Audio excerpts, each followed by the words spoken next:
So we all knew this was coming, that there would always be a long-ass review about the latest Pokemon game, Pokemon Legends Arceus. And considering everything about said game that can be said, I figured, hey fellas, mind if I cut in? Honestly, there are a lot of things to talk about with this game, and stuff that normally wouldn't require such a long time to do so, have a lot more nuance than people are giving credit for. Pokemon as a series has been in a rut for years, and while I still find things I like about the modern games, such as character design, the music, and even the quality of life changes, I'm not blind to the fact that Pokemon has needed a long-time update or experimentation of the formula. Ever since Red and Blue, there's always been this level of design to the games that's been rehashed and warped but never really strayed too far from the beaten path. If you're watching this video, you're more than likely aware of this game's design philosophy of Pokemon, so I won't bother wasting your time talking about that. You're already wasting about an hour of your life watching this, so I do somewhat respect your precious time on this earth. Not really, but I have to say this for legal reasons. Pokemon Legends Arceus is the latest game in the franchise at the time of me scripting this video, and I have to say, if you just want my personal opinion, it's a pretty fun, addictive game, with a little bit of flaws in here and there. Once you immerse yourself into the experience, and if you happen to enjoy catching monsters in a more real-time sense, then this game is something you should at least rent or borrow from a friend to try out and see if you want to get your own copy. This review will go over a lot of stuff, and that includes the story aspects as well, so if you're someone who cares about the story in a Pokemon game, don't say I didn't warn you. I'm MangaKamen, and let's begin, shall we?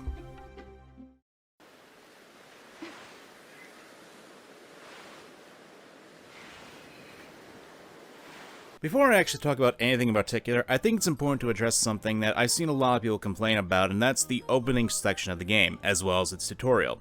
Let's be frank, in the games of Pokemon, tutorials have become something of a taboo subject due to the fact that Pokemon, for the longest of times, has been seen as a hand-holding series, even for people who are into the whole adulting thing. Everyone likes to be an adult, and when you're forced to go through a tutorial, it can be kind of frustrating, if not a little condescending, especially if you've been playing these games for years on end. Pokemon Legends, which I'll just be referring to Legends from now on, is not exempt from this. When you start the game, you are treated to a slow setup of the story, some of the main characters as well as the catching and stealth mechanics. I'm not gonna lie, it's stuff that I think, while important, does drag a little bit. This is including the fact that there's a lack of voice acting in the game, so you're forced to keep an eye on the screen for these characters so you don't miss anything. I think the fact that they went through the trouble to have the lips move while not having voices is a bit strange in this day and age. Pokemon as a franchise has had a ton of animated shorts that were fully voiced. I don't understand why they can't include voice acting into the games at this point, even if it's just for important cutscenes. I suppose the issue could be perhaps the size on the cartridge. A lot of data has to go into those things that are more important than such as the data, the assets, and the possibilities that need to be taken into account. Not to mention they'd have to include voices for several other languages, not just English or Japanese, and it's probably for the best to go for the widest net you can throw. Still, they could have done something akin to games like Klonoa, like have a fake language.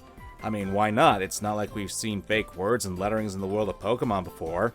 But regardless, it's still the decision they've gone through, so I have to be completely honest about this, the opening can be dull. Granted, it's not the worst I've experienced in a video game before. Persona 4 and Twilight Princess are games that I love, and they have openings that are actually a lot longer in comparison to that of Legends. Hell, it's not even the worst by Pokemon standards with their openings. That, my friends, goes to the Sun and Moon titles, who have an opening that lasts longer time and can even last past that section if you want to stretch it. It was probably the most hand-holdy of a Pokemon game I've played in quite a long time. Not even Red or Blue were like that, and those games were held together with tape, gum, and Japanese video game developer tears. But we're not here to hear me complain about Sun and Moon. That's for later, maybe. Now we're talking about Legends, and while the game does hold your hand a little bit at the beginning where it gives you the basic mechanics, but in all honesty, it doesn't last that long, and once you're able to catch the 3 Pokemon you need to catch, you're essentially released out into the wild to do whatever you want. You don't need to follow the story to have a good time with the game. And let's be honest, the gameplay is the strongest aspect of Legends, but we'll get into that in a little bit. What I will say about the opening is it does a good job of at least giving you a taste of the catching and stealth systems, but there's a lot more to it than what people give credit for, which is what the games should do with tutorials. In addition, the opening does give the players an interesting reason to join Galaxy Team, not to die! Yeah, not kidding. I commented this in my previous video on the game, but the concept is relatively fresh if you ask me, especially for Pokemon. Survival is probably the most basic motivation for people to relate to, because I don't know about you, but I don't like the idea that a Shinx could be munching on my innards because I didn't notice the blue fur devil popping up behind me. And I think that it's a good choice to finally break away from the 8 gym cycle and wanting to be a champion of the region for a Pokemon game. It's been a complaint that almost every reviewer of every Pokemon nowadays complains about whenever Pokemon unleashes a new mainline game.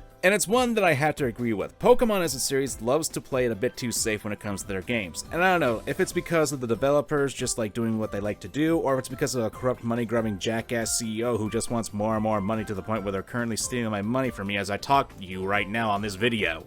I think it's both good and sad that I'm happy for this change. How something so simple can be a breath of fresh air, but how it took so long to get to this point is also weird.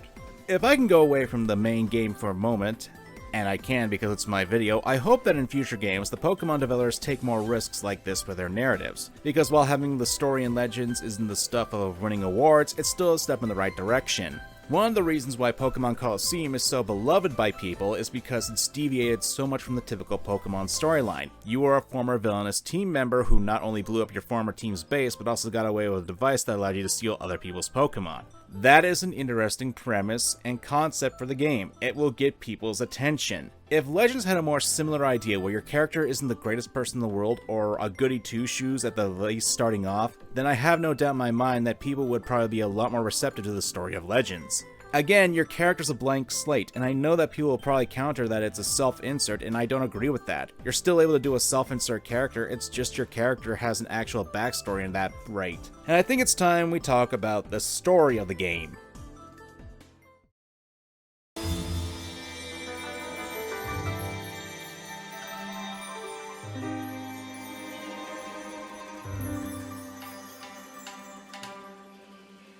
So, who are you?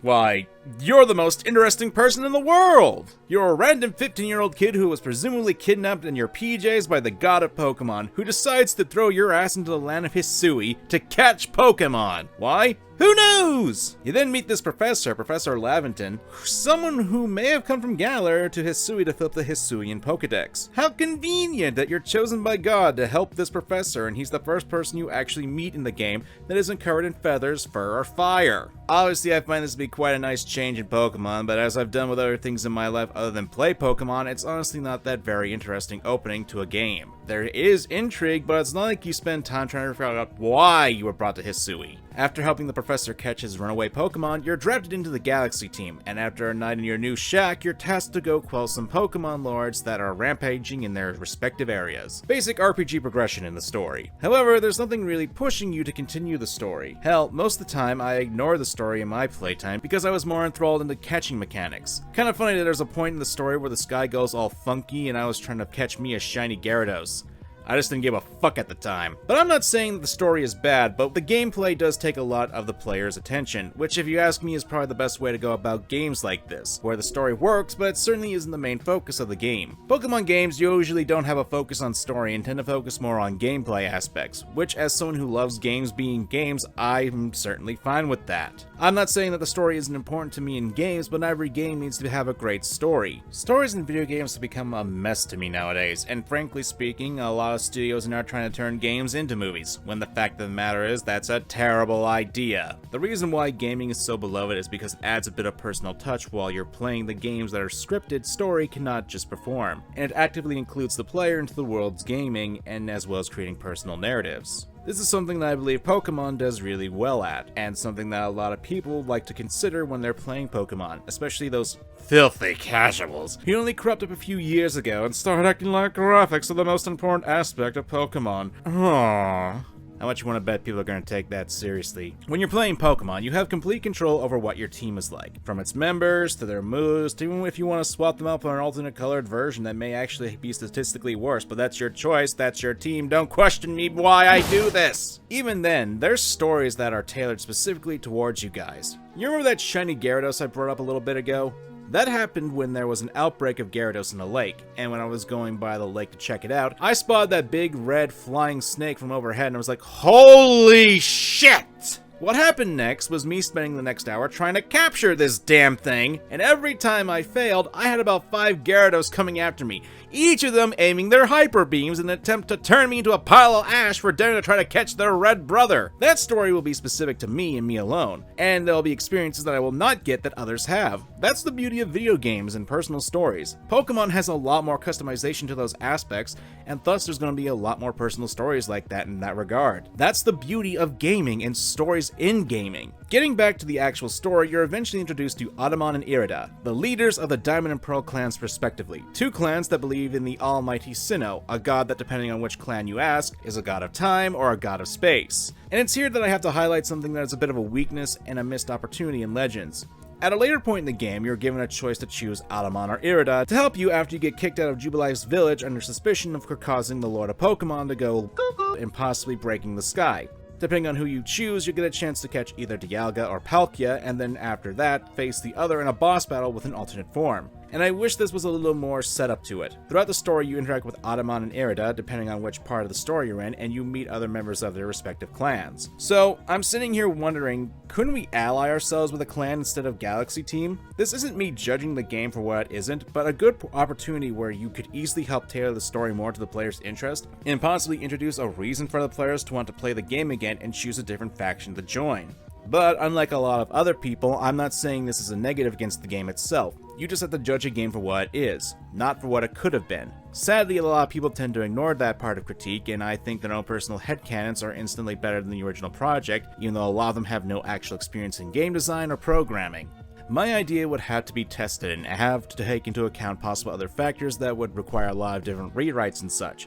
It's not impossible to do so, mind you, but I'm not able to get into that writer's room at Game Freak and scream at my ideas at them. The last time I went there, they slapped a lawsuit on me, and for some reason I'm no longer allowed to buy Pokemon plushies from them.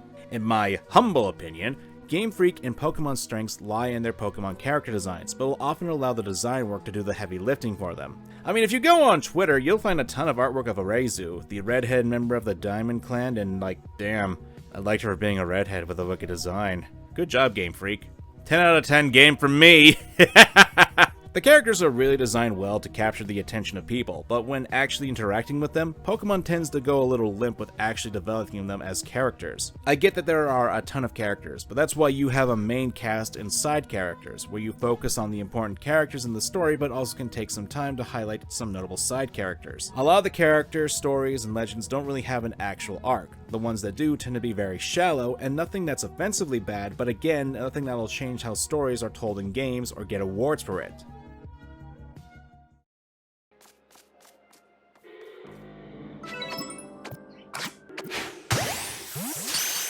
Time to talk about gameplay mechanics, and I'm making this one special because there's a lot to talk about. The first is the catching part of the game, which is the main purpose of it. And if your complaint about a game is that all you do is catch Pokemon, then okay, you're complaining about the main selling point of the game, which is to catch Pokemon. But boiling it down to that is kind of unfair, since there's a lot to do with catching Pokemon.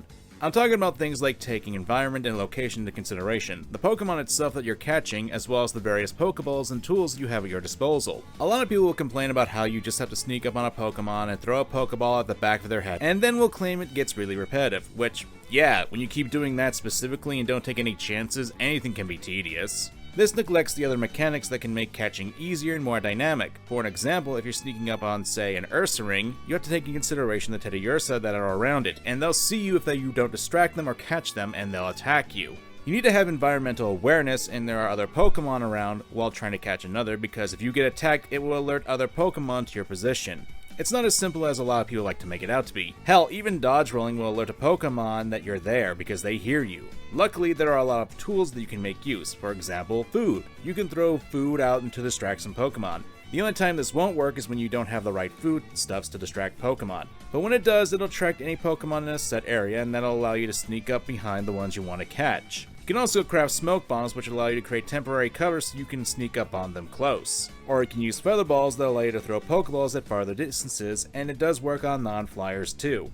Or you can use the height of cliffs to watch and throw Pokeballs at the Pokemon in order to catch them off guard. Point is, there are a lot of ways to use the environment and items to your advantage to catch these Pokemon, and that's not even going into specifics of what Pokemon like to eat. Not to mention, even if a Pokemon does break out of their Pokeball, once you get the timing down, you can easily spam Pokeballs into a Pokemon until you catch it. This works on Alphas too, which are the big scary Pokemon you can find out in the fields that are huge and have fiery red eyes. I found out that distracting a Pokemon with food is probably the best way to go about this, and then using a heavy ball and its upgrades to get a good smack in the back of their heads to catch them. That being said, I do have a major complaint about the catching mechanics that I feel is another lost chance, and that involves the ride Pokemon that you can acquire. While I enjoy the ride Pokemon for what they are, I feel as though the limitations are a bit too steep.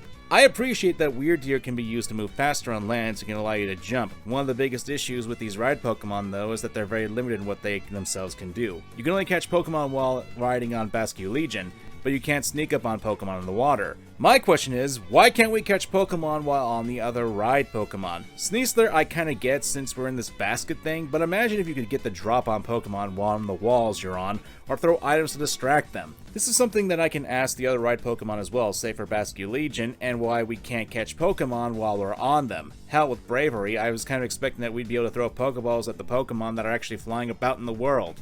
But no, I guess that maybe it'd be too easy for people to escape from Pokemon, but it's not like it matters, you're still able to escape and access ride Pokemon almost instantly. Maybe the developers thought it'd be too difficult to aim and throw a Pokeball while on other ride Pokemon, but then I go to Basculegion who allows you to do that to catch the Pokemon in the water. Even if it's a bit hard to catch Pokemon while on Weird Deer, that just means that your players need to develop skills and timing, which is something that you need to understand how to do with this new style of gameplay right now. I guess my issues with the ride Pokemon is that some of them, namely Ursaluna and Sneasler, don't actually have anything other than their main roles. Ursaluna is just used to ride around and find items that are hidden. With the bear getting faster as you get closer and closer to the items, and Sneasler, you just climb things. I will say that even when you get Bravery, you'd still need Sneasler to climb up mountainsides, so I'm glad the ride Pokemon don't actively invalidate each other, but I do wish there were other things they did that were offered other mechanics. Like for Ursaluna, maybe there's some locations that have ground that you or Weird Deer can't traverse, or that Ursaluna can be used to find hidden locations and routes as well,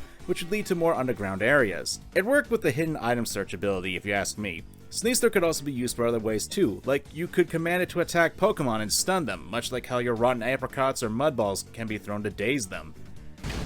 It'd give you an endless resource to attack Pokemon without engaging in battle, but you'd still have to get close to the Pokemon, and Sneasler isn't the fastest of the ride Pokemon, so I think it would balance out. I don't know, I'm just trying to figure out how to make the best out of the ride Pokemon if they're going to include them. I'd like them to be more utilized, especially since you can really get around on most of the land parts with Weird Deer's jumping ability. And I'd like there to be an ability to catch Pokemon while you're atop them other than Basculegion. It just seems like a missed opportunity to add a lot more dynamics to the game if you ask me. Speaking of that, we should probably talk about the battling system as well, and the Pokemon Lords. And I want to say that while on the surface, the battle system is a bit watered down from the RPG mechanics. I'm only saying that because there's a lack of mechanics that are in the main games, such as abilities or weather effects, just to name a couple, which is something that I wish was included since it adds a bit more personality to the Pokemon. Plus it would have given players another reason to actually search out more and more versions of the Pokemon so they can get the right abilities. And weather, I understand why it doesn't affect the battle system. If it did, then sunny weather would essentially be giving a boost to fire types all the time. Still, it wouldn't be hard to include these parts into the game either.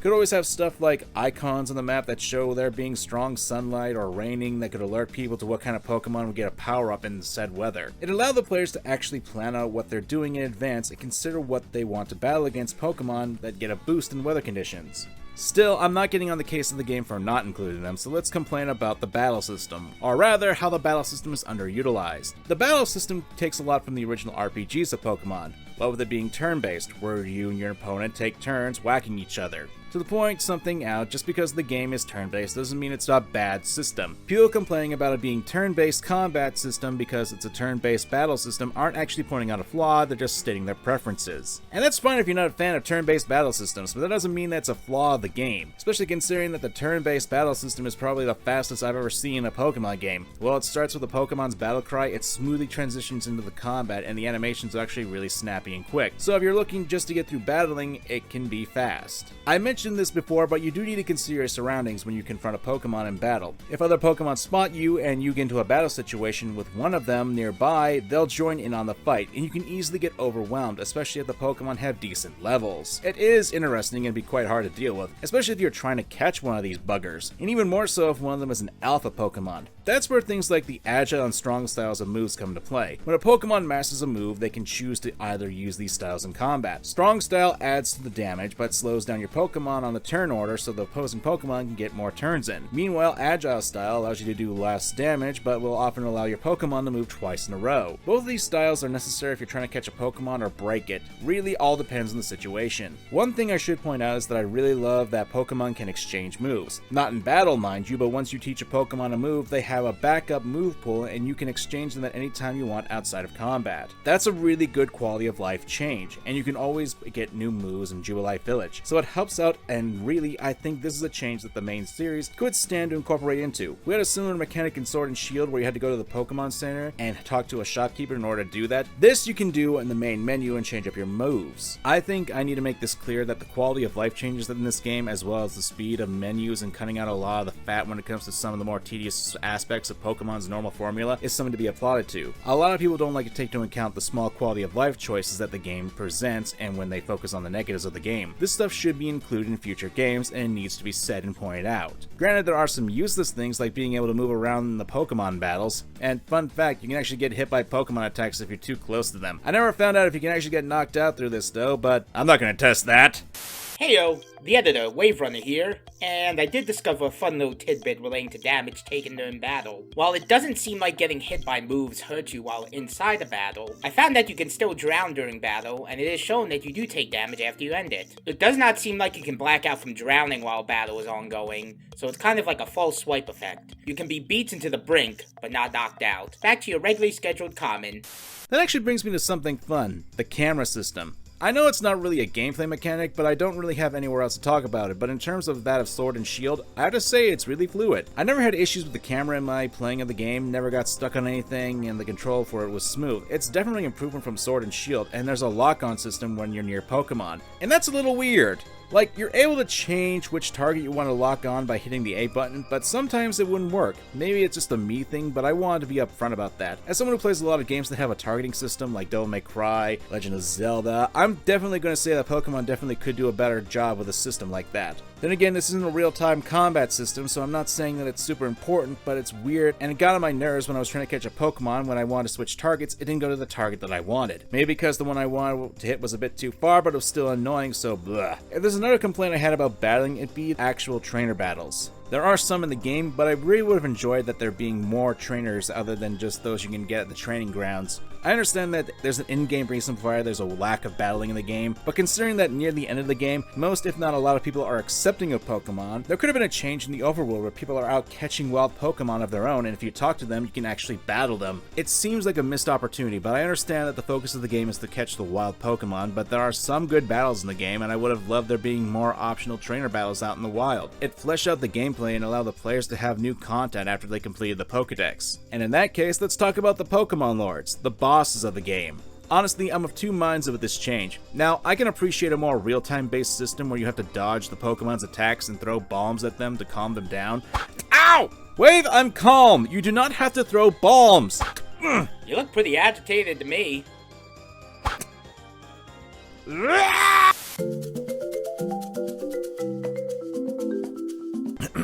That being said, I don't really care for the battles. I wish there was more to battle. At some point in the boss battles, you're able to battle them normally with your regular Pokemon, but after that, you just go back to throwing bombs. And that being said, I really don't care for that. I wish there was more to battle. Most of the time, I was able to get out of the fight with 2 battles at most. And if you're able to use a strong style, super effective move, you're more than likely to take them out and go back to throwing bombs at them. Honestly, I wish there was more changes. Yes, each boss is different, and they'll use different environments in the battle. For example, when you're fighting Avalugg, you have a weird amount of ground to work with. You need to get close to throw the bombs, but you have a lot of limited land to work with as you get closer. Or Arcanine, when you have a limited arena because of lava. To be frank, I actually like the change, but considering that there's a limited number of these, and how battling them is really limited, I don't particularly enjoy them. I know this is a trend that some people kind of hate in boss battles, but imagine if the Lords also had the ability of Totem Pokemon, where they could summon a minion to help battle you. While I'm not saying I want there to be an army chasing after you, having an additional attacking force would make things interesting and add to the complexity of the boss fights. Heck, maybe when you do battle the Lords with your Pokemon, you have to defeat these summoned minions first, or they remain after you lower the Lord's HP and you have to continue to dodge them when you get out of the traditional battle sequence. There's one more thing I need to bring up, and that's the lack of breeding in the game. I don't know what to tell you. In a game where your goal is to study Pokemon, I find it a bit weird that breeding wasn't a part of this. Maybe they couldn't account for the weird egg hatching aspect, especially if you're gliding, you can't really count your steps, but I will say it's kind of weird. I hope they don't take breeding out in future installments. That's pretty much all I have to say on the gameplay mechanics, so...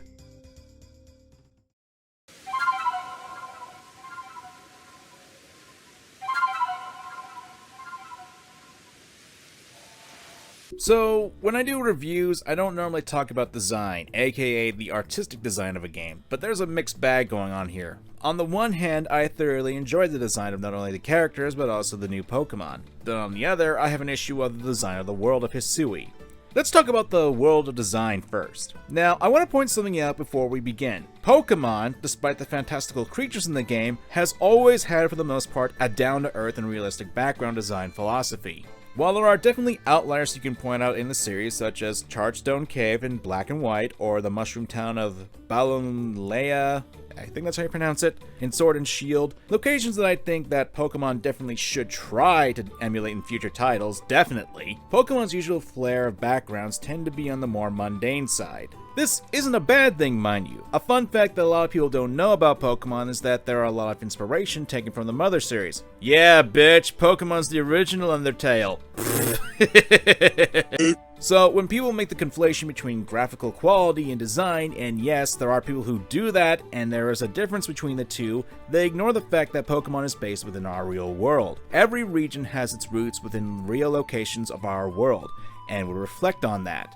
That being said, this is an explanation, not an excuse. As I stated earlier, I think Pokemon, especially in 3D, should take the route of more dynamic artistic design, especially if they're going to be graphically behind in the competition. Good artistic design can easily overcome the graphical shortcomings, especially in 3D environments. However, there was another issue that Pokemon has to deal with in this regard, and that's the fact that Hisui is a pre-existing region. Hisui is clearly a precursor to the Sinnoh region. All the locations and such that line up are a testament to that. So when you're making a prequel-esque game like this one, you have to adhere to similar elements that the original games had. Cause if you have locations that are overtly over the top that don't show up in the original games, that's going to open up a lot of questions and will make it hard to understand why these choices were made. Again, this is something I do not agree with. This is an explanation, not an excuse.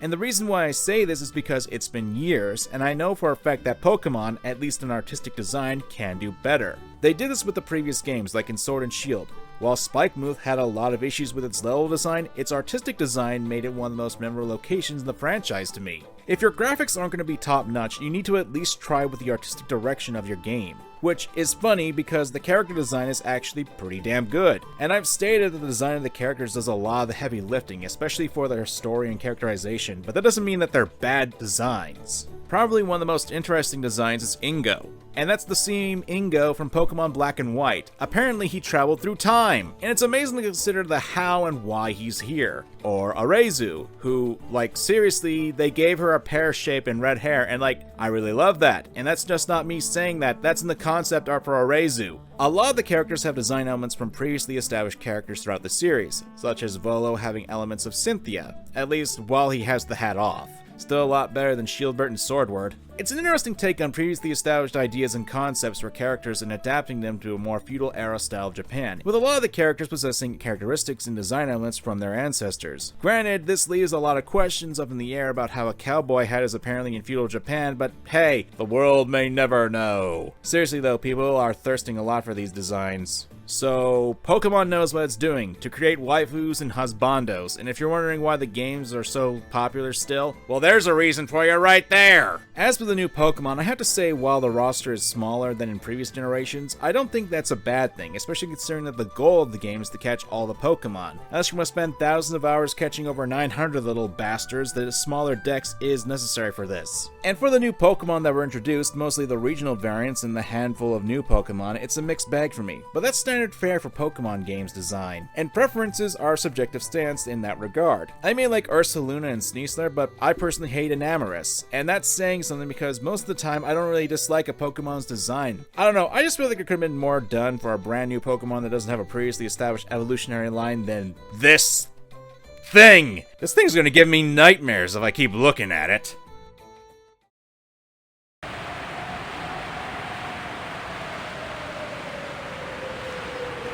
I know that it's hard for people to actually pay attention to what I say because I know a few people think that I think graphics are objectively a subjective term when I never say that. And to claim that I do think that and have said that is dishonest. So for the people in the back, graphics can have objective or subjective standards, but to prove the objective standards, You actually have to put the work in to establish said standards. Most people don't, and much like how people will stupidly say something like, the game looks like Pokemon Gale of Darkness, like, really?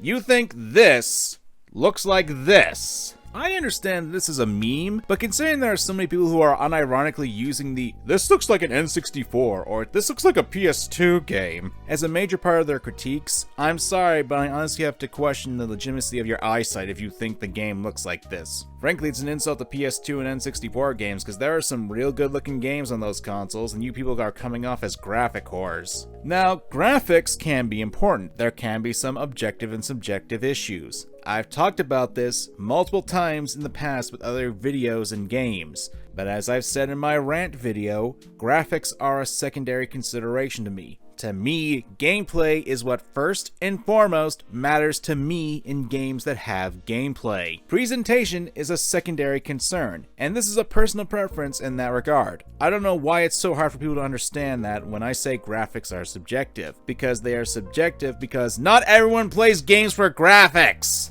Not to mention, there are a lot of things that are issues with performance that people attribute to graphics, and that's dumb. Stuff like textures not loading in, models popping in, frame rate drops, and failure to load graphics are performance issues, not graphical ones. To label them as graphical issues goes to show that you really don't understand game design, programming, or you're just blind. Heyo, the ghost of the editor here one last time, just popping in with my own experience completing the Pokedex. I won't show it here, but the reward for it is pretty astounding actually, and probably the most graphically impressive thing in the game. The catch though, is it also has the longest and most noticeable loading time in the game, and you'll likely have to sit through it multiple times due to the difficulty of the encounter. It reminded me a lot of the Sonic 06 loading screens. I have a Switch from 2017 that ran the game surprisingly smooth for the most part. It's only in the final encounter that I had noticeable performance issues. I am not necessarily defending the subpar graphics, but I will say, knowing the reputation of Switch games, a more graphically impressive Arceus would likely have been an almost unplayable one. Especially considering how many loading screens you see during shiny hunting. All I'm saying is the graphics might not just be out of laziness, but necessity. Though it has been shown, Switch games can look good and run good with the right optimizations. Back to you, Kamen. Even then, your tolerance for graphics as well as how bad something looks is obviously going to be into subjectivity and not objectivity. A lot of people use objective as a means of legitimizing their opinions and use that as a means to demean others' views on the subject. I'm not saying all people who do that, but there is a sizable amount that do. So when I'm told Pokemon's graphics are objectively bad, and they just leave it at that, then I'm sorry, but that's just lazy wording. You're not qualifying your opinion, you're just saying that it looks like another game doesn't automatically justify your opinion either. It's a surface level criticism that is just lazy in my opinion and doesn't really do anything other than ignore the actual issues with the graphics. Because yeah, there are issues with the graphics in Legends, and since I like to be honest, let's talk about some of the issues I had. Textures aren't the best, especially if you're looking at the grass itself, but I wouldn't say they're distracting, which is something I never really got as a complaint. There were times when the UI would bug out and leave a shadow, especially when moving the camera fast and moving on the ride Pokemon for me. At times, you'll see some Pokemon basically become storybook, but then again, that's more performance and not actually graphical issues. I didn't really deal with a lot of frame rate drops, and if I did, I was too enthralled with the game to really care about them. So are the game's bad graphics a big deal? You're obviously going to need to answer that question for yourself, and that's why it's subjective. I've always said that when it comes to games, gameplay is why I play them. I'm not going to buy a game just because it looks pretty. Yes, Pokemon has problems, graphics being one of them. I will never say that it's a perfect series, but to me, graphics are the last thing Pokemon should be criticized for. Pokemon has had issues with stagnant gameplay, the way they tell stories, how they basically don't utilize their characters and lore, and how they keep trying to push out yearly releases. Graphics can be important. A bad game, though, can't be saved by good graphics. The Order 1886 proved that to be a thing years ago, but bad graphics don't make a bad game. But that's where I stand on graphics, and frankly, I'm getting sick and tired of people focusing on them most of the time, and the hyperbolic statements don't actually help with criticism. Memeing on trees will do nothing to help improve the products. Complaining about reused animations while discounting the newly included ones does not help. And outright lying about stuff in these games suddenly doesn't help anyone except the liars.